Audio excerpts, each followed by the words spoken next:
Democrats in Minnesota have wrapped up their investigation of the abuse allegations being made against Congressman Kieth Ellison. The conclusion? Nothing to see here. The accuser, Ellison's former girlfriend, Karen Monahan, isn't giving up, though. She has just hired a new attorney. His name is Andrew Parker, and he joins us tonight. Mr. Parker, thank you for coming on. Thank you. Report from the Democratic Party of Minnesota basically says, we can't prove this. We have no evidence that it happened. Let's move on. Are you satisfied by that?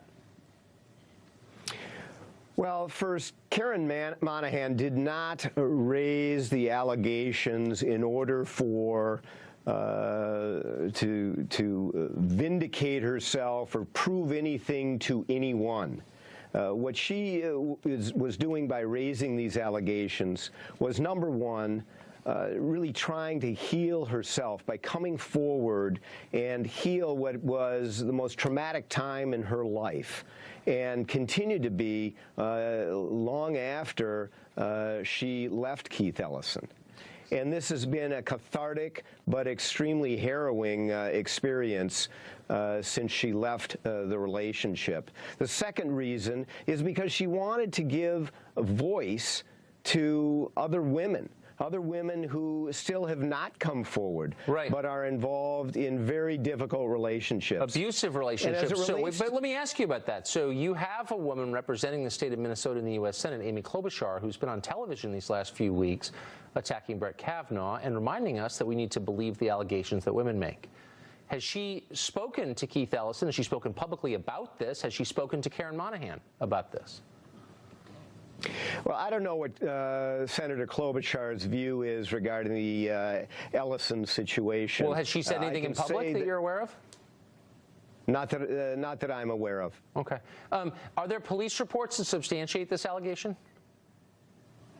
There are not police reports that substantiate it, and the investigator who was hired by the Minnesota Democratic Party after the Democratic National Committee kicked this issue, investigating its deputy chair, down to the state party for some reason. The state party decided to hire an excellent law firm, but the one law firm that represents the Democrats in the state of Minnesota to investigate one of its own. And so what happened was an investigative report is issued with substantial corroborative evidence. Right. No doubt about it that I can go through. No, we're aware of it. A conclusion of unsubstantiated. Right. So, I mean, there are texts from Karen Monahan to her friends about this incident. There are notes from her therapist about this incident.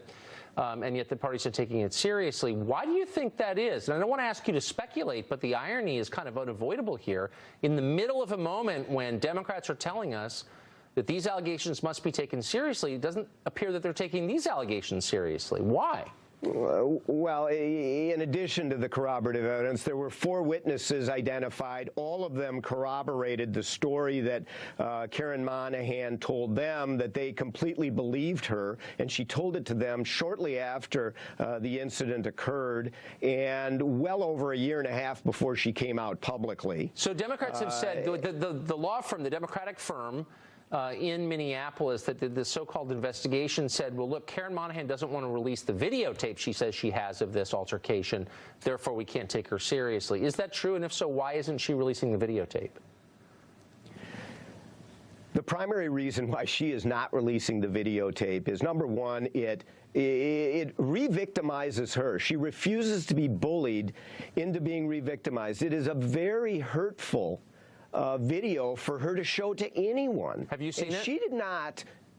I have not, and she did not inject the video into this process at all. In fact, she didn't want to go public that she even had a video. It was her son that unwittingly had done that. Second reason, though, is very important, and that is she came forward in order to give voice, in order to shine light that women can step out into in order to tell their story. Right. And if they believe you have to have a video in order to be believed, and even with all the corroborative evidence, Tucker, that Karen Monahan has, she isn't believed unless she shows her video. Yeah, I've noticed. That is a message that she does not want to give. Well, it's quite a standard. And again, the irony here is almost overwhelming, I would say. Thank you, Mr. Parker, for relaying all of that to us. We appreciate it. Thank you.